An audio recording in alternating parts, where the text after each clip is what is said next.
জাতীয় নির্বাচনের আগে গণভোটের দাবিতে সরকারের প্রতি ৮ দলের কঠোর হুঁশিয়ারি বার্তা দিয়েছে। গণভোট আয়োজন এবং ৫ দফা নিয়ে কালক্ষেপণ না করার আহ্বান জামাত ইসলামী সহ আন্দোলনরত ৮ ইসলামিক দলের। বৈঠকে জাতীয় নির্বাচনের আগে গণভোট সহ ৫ দফা দাবি বাস্তবায়ন না হলে আগামী ১১ই নভেম্বর ঢাকা মহাসমাবেশ থেকে কঠোর কর্মসূচির ঘোষণা করা হবে। ৮ই নভেম্বর ৮ দলের এক বৈঠকে এসব সিদ্ধান্ত নেওয়া হয়। বৈঠকে নেতৃবৃন্দ বলেন, আলোচনার মাধ্যমে রাজনৈতিক সংকটের সমাধানে বিএনপি সহ সব দলকে আহ্বান জানানো হলেও বিএনপি আলোচনায় বসতে রাজি নয়। তাহলে বিএনপি সবাইকে বৈঠকের আহ্বান জানাক, দেশ ও জাতির স্বার্থে আলোচনায় আমরা প্রস্তুত। তবে কালক্ষেপণ করে গণভোটকে জাতীয় নির্বাচনের দিন নেওয়ার চেষ্টা করলে তার ফল শুভ হবে না বলে কঠোর হুঁশিয়ারি বার্তা জানিয়েছে। ৮ দলীয় নেতারা স্পষ্ট করে বলেন, জনগণের দাবি অনুযায়ী গণভোট জাতীয় নির্বাচনের আগেই অনুষ্ঠিত হতে হবে। জনগণের দাবি অমান্য করলে ১১ই নভেম্বর মহাসমাবেশ থেকে কঠোরতম কর্মসূচি ঘোষণা করা হবে।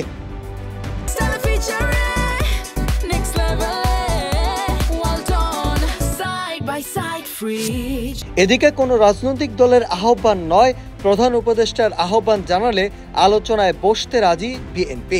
রাজনৈতিক দলের মাধ্যমে আলোচনার আহ্বান জানানোকে প্রশ্নবিদ্ধ করেছেন দলটির স্থায়ী কমিটির সদস্য সালাউদ্দিন আহমদ। তিনি বলেন, অন্তর্বর্তী সরকারের প্রধান উপদেষ্টা যদি আলোচনার জন্য আহ্বান জানান, বিএনপি অবশ্যই সেখানে অংশ নেবে, কিন্তু অন্য একটি রাজনৈতিক দল দিয়ে আহ্বান জানানোর প্রয়োজন কি? তারা কারা?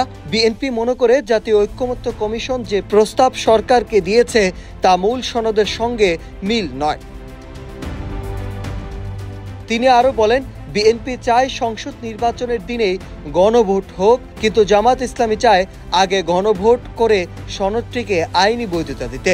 এই মতভেদ নিরসনের অন্তর্বর্তী সরকার রাজনৈতিক দলকে ১ সপ্তাহ সময় দিয়েছে ঐক্যমত্য পৌঁছানোর জন্য। এই সময়সীমা নির্ধারণকেও প্রশ্নবিদ্ধ করে সালাউদ্দিন বলেন, অন্তর্বর্তী সরকারের এই ধরনের আলটিমেটাম দেওয়ার এখতিয়ার নেই।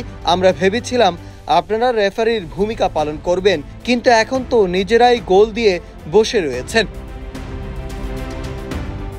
এদিকে আগামী ১১ই নভেম্বর ঢাকায় আয়োজিত মহাসমাবেশকে সফল করার আহ্বান জানিয়েছেন ৮ দলের নেতারা। জুলাই সনদ বাস্তবায়ন আদেশ জারি ও জাতীয় নির্বাচনের আগে গণভোট সহ ৫ দফা দাবির পক্ষে এই সমাবেশ অনুষ্ঠিত হবে বলে জানানো হয়েছে। Nahid Hasan, news desk, Ittefaq.